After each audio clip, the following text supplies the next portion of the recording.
जानिब से ये भी बात सामने आई है, तो अपने नाज़रीन को बता रहे हैं आज बड़ी अहम मुलाकात हुई है चीफ इलेक्शन कमिश्नर और चीफ जस्टिस और दीगर जो सीनियर जजेस हैं उनके माबैन ये अहम मुलाकात हुई है। इलेक्शन के मामले को लेकर ये मुलाकात हुई है और साथ ही साथ अपने नाज़रीन को बताते चले कि इससे पहले सुप्रीम कोर्ट की जानिब से कहा गया था कि इलेक्शन आइन के मुताबिक ही कराए जाए और 8 फरवरी तारीख तय पाई थी और फिर उसके हवाले से तैयारियां शुरू हो चुकी थी। फिर अपने नाज़रीन को ये बताते चले कि चीफ इलेक्शन कमिश्नर की जानिब से आज बड़ी अहम मुलाकात की गई है चीफ जस्टिस और दीगर जजेस से। आरओज डीआरओज की मुअत्तली के नोटिफिकेशन के बाद की सूरत हाल पर गौर किया गया। आज इलेक्शन कमीशन को 8 फरवरी को इंतखाबात के लिए 54 दिन पहले शेड्यूल जारी करना था और 54 दिन का जो अगर हिसाब लगाया जाए तो आज का दिन था जब इलेक्शन का शेड्यूल जारी करना था इलेक्शन कमीशन को। इलेक्शन कमीशन ने अदालती हुक्म पर आरओज डीआरओज की तरबियत रोक दी थी। इलेक्शन कमीशन की जानिब से हाई कोर्ट्स के फैसले को चैलेंज करने का इम्कान है। Election commission Lahore high court और इस्लामाबाद हाई कोर्ट के फैसले चैलेंज करेगा। इलेक्शन कमीशन की जानिब से अपील आने पर ही बेंच तश्कील दिया जाएगा। ज़राए सुप्रीम कोर्ट की जानिब से ये भी बात सामने आई है। तो पीपल्स पार्टी, नून लीग और इसके अलावा आपको ये बताते चले कि JUIFA और इस्तेहकाम पाकिस्तान पार्टी की जानिब से फरीक बनने का फैसला किया गया है। हम पहले दिन से आम इंतखाबात के लिए तैयार हैं, रहनुमा JUIFA की जानिब से ये कहा गया। साथ ही साथ पीपल्स पार्टी की जानिब से भी मौक़िफ़ सामने आया, उनकी जानिब से भी कहा गया कि हमारी तैयारी मुकम्मल है, 8 फरवरी को ही इलेक्शन होने चाहिए। तो रूम नंबर 1 खोल दिया गया है सुप्रीम कोर्ट का। सुप्रीम कोर्ट के जजेस और स्टाफ जो हैं वो कमरा नंबर 1 में इस वक्त मौजूद है। आम इंतखाबात का मामला एक और ड्रामाई मोड़ हम देख रहे हैं कि सारी सूरत हाल में आ चुका है और 54 दिन का वक्त, जैसा कि हम अपने नाज़रीन को बता रहे हैं कि उससे 54 दिन पहले जो हल्का बंदियाँ हैं, तमाम जो मामलात हैं, शेड्यूल जो है वो जारी करना होता है और आज का दिन है कि शेड्यूल जो है वो जारी किया जाना था आम इंतखाबात के हवाले से। और आम इंतखाबात का केस आज ही हंगामी बुनियादों पर समाअत के लिए मुकर्रर होने का जो है वो इम्कान है। कोर्ट रूम नंबर 1 खुल चुका है। चीफ इलेक्शन कमिश्नर की, चीफ जस्टिस और दीगर जजेस से अब से कुछ देर पहले अहम मुलाकात हुई है। आरओज डीआरओज के मुअत्तली के नोटिफिकेशन के बाद की सूरत हाल पर इस मुलाकात में गौर किया गया और इलेक्शन कमीशन को 8 फरवरी को इंतखाबात के लिए 54 दिन पहले शेड्यूल जारी करना था और 54 रोज पहले के हिसाब से आज की हम बात करें, आज इलेक्शन शेड्यूल जारी किया जाना है और इसी हवाले से तगदो की जा रही है। तमाम जो सियासी जमातें हैं तकरीबन उनकी जानिब से फरीक बनने की दरख्वास्त जो है वो तैयार की जा रही है।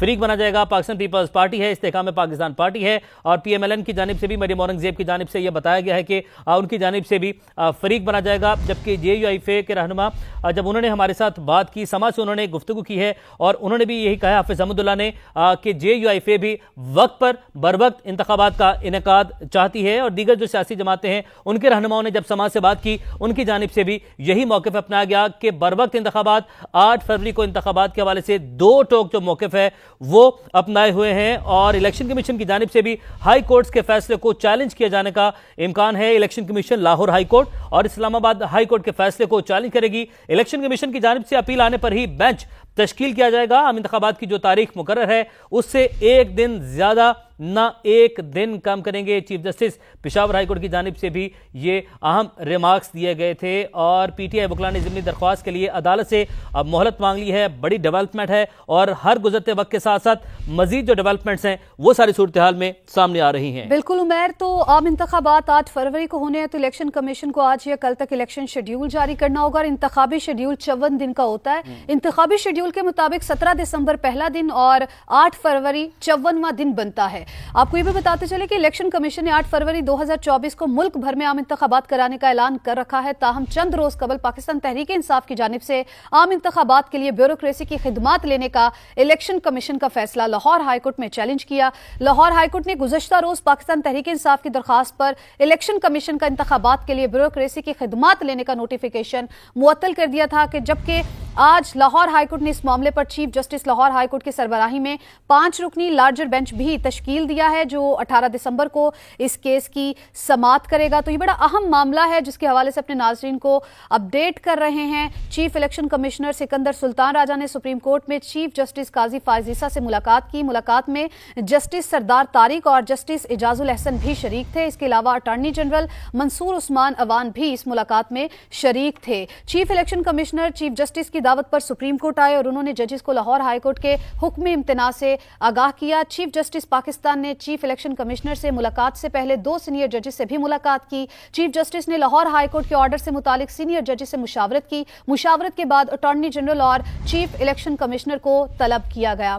तो ये भी अपने नाज़रीन को बताते चले कि जजेस के इजलास के बाद किसी भी वक्त अदालत लगाए जाने का इम्कान है। कोर्ट का रूम नंबर 1 जो है वो खोल दिया गया है। तमाम जो सीनियर जजेस हैं वो इस वक्त वहां पर मौजूद हैं। ब्यूरो चीफ इस्लामाबाद खालिद अजीम साहब हमारे साथ मौजूद हैं। खालिद साहब, जो तमाम सूरत हाल है, हर गुजरते वक्त के साथ हम नई डेवलपमेंट्स इस सारे मामले में देख रहे हैं और सुप्रीम कोर्ट का कोर्ट रूम नंबर 1 अब खुल चुका है। सुप्रीम कोर्ट के जजेस और स्टाफ कमरा नंबर 1 में मौजूद हैं। पल पल बदलती सूरत हाल है। समा अपने नाज़रीन को आगाह कर रहा है। मजीद सर क्या डेवलपमेंट्स हैं, आगाह कीजिएगा। जी, थोड़ी तसहीस में कर लीजिए। अभी जज साहब तशरीफ नहीं लाए हैं, अलबत्ता उसका अमला आ गया है और बहुत इम्कान इस बात का है कि आज की जो कार्रवाई अभी होगी वो बराह रास्त भी दिखाई जाए। अगर जज साहबान जो हैं वो आके आज ही कार्रवाई का फैसला करते हैं, लेकिन चूँकि उनको अदालती अमले को हुक्म दिया गया है, लिहाजा उन्होंने अपनी तैयारियाँ जो हैं वो शुरू कर दी हैं। बेसिकली तो जो लाहौर हाई कोर्ट का फैसला है, जिसके बाद के आरओ और डीआरओ जो हैं वो उनकी अपनी हैसियत ख़त्म हो गई थी और इलेक्शन कमीशन ने एक कदम आगे जाते हुए उनकी जो ट्रेनिंग का सिलसिला शुरू किया था उसको भी रोक दिया है। तो इस वजह से एक क्राइसिस की कैफियत पैदा होगी, क्योंकि अगर आरओ और डीआरओ मौजूद नहीं होंगे तो जो कागजात नामजदगी जमा करने का अमल है वो शुरू नहीं हो सकता, और जिसको कि प्रैक्टिकली वो 54 दिन का अगर हिसाब लगाया जाए तो आज से या ज़्यादा से ज़्यादा कल 16 तारीख से उसको शुरू होना चाहिए था, वो शुरू नहीं हो पाएगा। लिहाजा इस चीज़ को एक एमरजेंसी के तौर पे ट्रीट किया गया है और चीफ इलेक्शन कमिश्नर जो हैं उनको बुलाया गया था।